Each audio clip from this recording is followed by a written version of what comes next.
Je m'appelle Marc Mellet, j'ai 41 ans, je suis photographe de métier et depuis une quinzaine d'années, je sillonne la planète pour faire des reportages photos et pour la presse spécialisée. Donc moi je m'appelle Jeanne-Sarah Savard, j'ai 35 ans maintenant. J'ai été chargée de communication dans une grande entreprise. J'ai rencontré Marc et un jour j'ai décidé de tout plaquer pour partir moi aussi découvrir le voyage et le monde de l'aventure. À 30 ans, j'ai décidé de prendre ma voiture depuis Paris pour rejoindre le Kamtchatka au fin fond du Grand Orient russe. Je suis parti seul, 14 mois, et le concept c'est que j'offrais mon siège passager à tous les gens sympas que je rencontrais sur la route. La particularité c'est que je n'ai pas atteint le Kamtchatka. J'avais un projet professionnel de réaliser un livre et un reportage sur le Kamtchatka en automne. Je n'ai pas atteint le Kamtchatka. Du coup je suis revenu en France et j'ai créé ce livre Le monde pour passagers où en fait, ce qui prévalait, c'était plutôt le mode de voyage, le mode de rencontre, qui était celui d'offrir mon siège passager à d'autres personnes, plutôt que ce reportage sur le Kamtchatka que finalement je n'ai jamais fait. C'est un livre de photos dans lequel il y a le texte, dans lequel à la fin du livre, il y a une partie pratique, un peu technique, sur laquelle j'évoque toutes les spécificités de la préparation d'un voyage en voiture. En fait.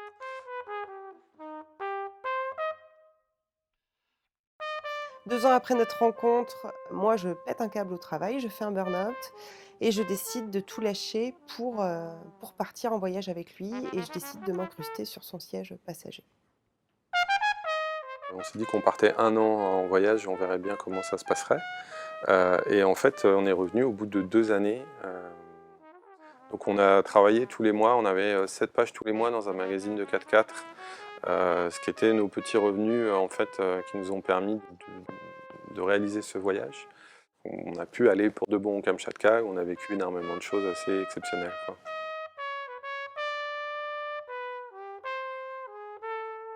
Pour moi, c'était le premier grand voyage que je faisais. Marc, lui, c'est un voyageur depuis très longtemps, donc lui, il avait l'habitude. Moi, c'était mon premier voyage, donc en fait, j'avais beaucoup de défis à relever et je découvrais tout. Donc le but, c'était de toute façon d'aller à la découverte des pays et des populations et des paysages, mais c'était aussi une découverte totale de ce que pouvait être le voyage. Et c'était aussi une découverte de couple dans le voyage aussi, et de voir comment on pouvait réagir dans certaines situations qui ont été parfois extrêmes. Nous sommes partis 2 ans, 70 000 km, il y a eu à peu près 25 pays traversés. On s'est renversé 2 fois, on a mis 2 fois la voiture sur le côté. On a eu quelques pannes mécaniques, mais avec toujours une chance incroyable qui nous a permis de retomber sur nos pattes sans aucun souci très rapidement. Après, il y a eu un gros travail de préparation qui nous a permis d'être préparés à ce genre de difficultés où on a toujours su les surmonter en fait.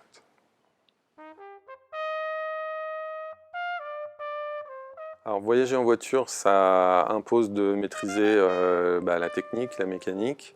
Moi, ça fait une quinzaine d'années que je voyage avec cette voiture-là, donc je la connais assez bien. Ça a été un défi dans le sens où il a fallu préparer un aménagement qui soit confortable, parce que pendant 2 ans, ça devient notre base de vie. C'est un outil, hein, la voiture, c'est simplement un moyen qui nous permet d'accéder à des endroits qui sont absolument inaccessibles et d'y rester et d'y être en sécurité également.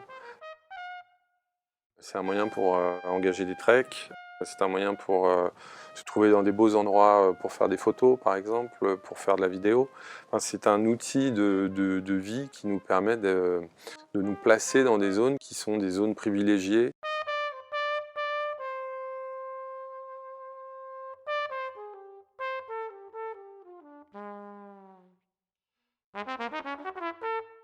Sur 2 ans de voyage, on a passé quasiment tout notre temps à vivre dans la voiture, donc pas d'hôtel. Donc c'est un espace qui est assez restreint, effectivement, de vie. Par contre, on se pose dans des endroits qui sont assez vastes et assez sauvages. Et du coup, finalement, même si l'espace de vie, qui n'est finalement que là où on dort, est petit, on a beaucoup de place dehors. On a un grand jardin. On a un très grand jardin. Et comme on rencontre énormément de gens, même si pendant 2 ans on est à deux, bah finalement on n'est jamais qu'à deux. Bien souvent, les rencontres se font grâce à notre véhicule, tout simplement parce qu'il a un aspect qui est un peu étrange. Il a une bulle sur le toit, ce qui nous permet, quand on dort, de regarder les étoiles. Mais du coup, ce sont des choses qui intriguent. En plus, les gens voient très vite qu'on a une plaque étrangère. Donc, les gens sont assez curieux. Ils voient qu'on vient de loin, en voiture, visiblement. Donc, la voiture, c'est un outil qui nous permet d'aller à la rencontre des gens et que les gens viennent à notre rencontre. Ils sont curieux, nous demandent d'où on vient, toujours les mêmes questions, où est-ce qu'on va, et très vite, ils nous proposent de l'aide en fait. Savoir si on a besoin de quelque chose. Du coup, ils nous invitent à manger, ils nous invitent à boire un thé, à dormir chez eux, et les rencontres se font quand même beaucoup grâce au véhicule. La baseline maintenant de ce qui est en train de devenir édition Le Monde pour passagers, c'est fort heureusement, il existe encore des voyages qui ne se passent pas comme prévu. Les Japonais étaient perdus quand on leur disait « mais bah non, on n'a pas de plan, enfin, mais vous faites quoi demain ?» Bah on ne sait pas encore, on pense peut-être aller là, mais on verra un petit peu comment ça se passe. On se fait un peu porter au gré des rencontres sur ce genre de périple. Et du coup, on est en permanence à évoluer, à changer, à s'adapter au climat, aux rencontres. En fait, on rencontre des gens sympas, on reste une semaine avec eux. Ensuite, on peut faire une translation géographique plus rapide, mais ça va être pas plus de 500 km effectués, enfin des choses comme ça. On n'est pas, il y a une phrase que je ressors assez souvent, c'est on n'est pas des chauffeurs routiers, on n'est pas là pour être sur la route en fait.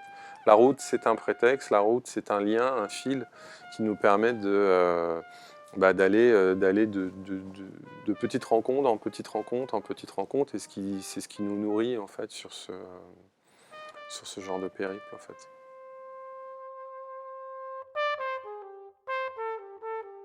Il faut un petit peu de temps, quelques semaines, quelques mois, pour se libérer déjà de ses habitudes d'hygiène, de s'habituer à dormir dans un petit espace, de s'habituer à être mobile, à perdre ses repères. Donc il faut un peu de temps déjà pour perdre tous ces repères-là qu'on avait d'avant. Et à partir de ce moment-là, on se libère totalement. Et petit à petit, on est capable de faire des choses, mais petit à petit, vraiment dans la lenteur, on est capable de faire des choses de plus en plus incroyables. Et en fait, je pense que je suis partie dans l'idée de me dire je pars faire un voyage, mais c'est une notion qui est très vaste. Et en fait, finalement, ce voyage, il s'est transformé en aventure. Mais petit à petit, sans que j'en prenne conscience. Et en fait, c'est au moment où j'ai réalisé que ce voyage était devenu une vraie aventure, que là, je me suis dit, bah tiens, il faut faire un livre, il faut l'écrire. On a longuement discuté et il paraissait évident que ce soit la voix de Jeanne en fait, qui était la plus intéressante, celle d'une novice qui se transformait en aventurière, celle d'une novice qui en plus sortait d'un burn-out, qui puisse lâcher un petit peu sa parole, son évolution au fil du temps, parce qu'on sent une vraie évolution d'une personne qui en plus n'avait jamais trop voyagé auparavant, de voir accomplir des choses aussi folles que de traverser le lac Baïkal sur la glace, monter sur les volcans au Kamtchatka en voiture, enfin, ce qui est complètement fou. On s'est enchaîné tout un tas de pistes, de vieilles pistes russes, la BAM Road par exemple, des choses comme ça qui sont des choses assez difficiles. Du coup, pendant 2 ans, j'ai écrit. Tous les mois, j'ai écrit. Pour moi, c'était intéressant justement de faire partager cette découverte du voyage et embarquer les gens avec moi. Je pensais que ça serait plus facile pour les gens de me suivre que de suivre un Marc. Parce que Marc, il est déjà mécano, il a déjà fait plein de voyages.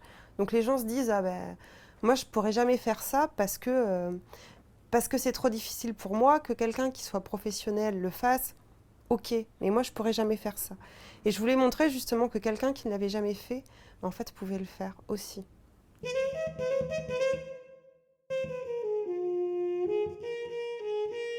Les rapports humains, les gens qu'on rencontre, les modes de vie qu'on voit, et les choses qu'on peut accomplir, qui sont plus ou moins dures, bien sûr, ça change une personne et ça permet, pour moi en tout cas, l'expérience que ça m'a apporté, c'est que ça m'a permis de prendre du recul par rapport au travail, par exemple. Je suis partie en voyage en ayant fait un burn-out au travail. Ce qui est amusant, c'est qu'en rentrant sur Paris, j'ai mes anciens collègues qui m'ont rappelé pour que je revienne travailler à l'endroit où j'avais fait un burn-out.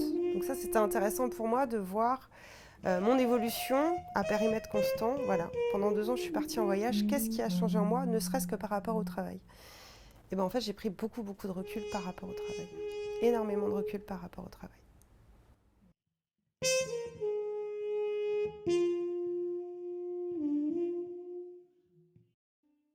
On a une communauté de passionnés, d'amis, qui deviennent des amis, enfin, qui nous suivent parce qu'ils ont vibré le temps des articles qu'on a pu passer. Ils ont vibré aussi via Facebook ou notre site internet lemondepourpassagers.fr.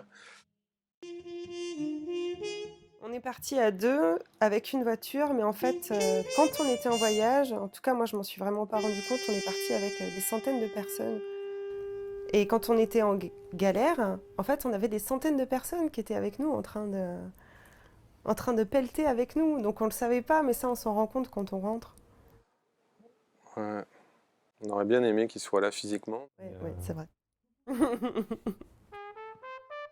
Alors en octobre, on sort Davai Kamchatka, mais en version augmentée. On y rajoute un chapitre qui est celui dans lequel Jeanne évoque son retour au poste qu'elle avait quitté, là où elle avait eu un burn-out, qui est aussi la réintégration en entreprise après un voyage comme celui-ci, ce qui n'est pas simple. L'édition Le Monde pour Passagers va prendre de l'ampleur. En fait, on se met à éditer d'autres voyageurs.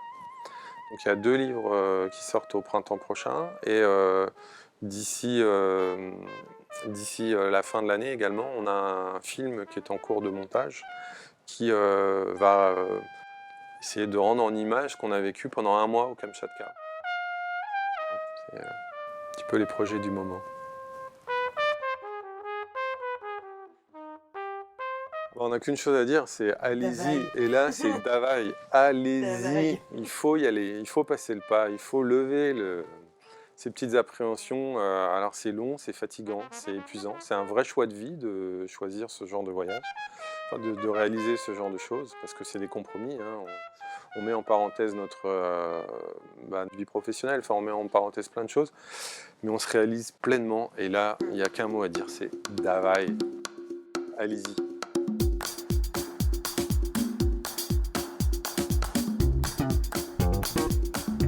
Voir un peu quels sont les parcours possibles sur une vraie traversée de l'Afrique dans les années à venir, mais c'est pas pour tout de suite.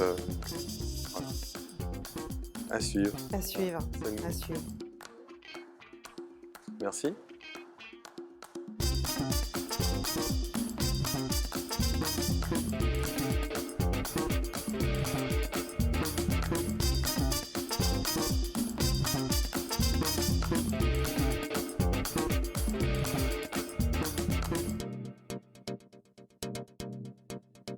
What's up, world? Let's get it poppin' with CC Mixer. It's your boy Jeff Williams.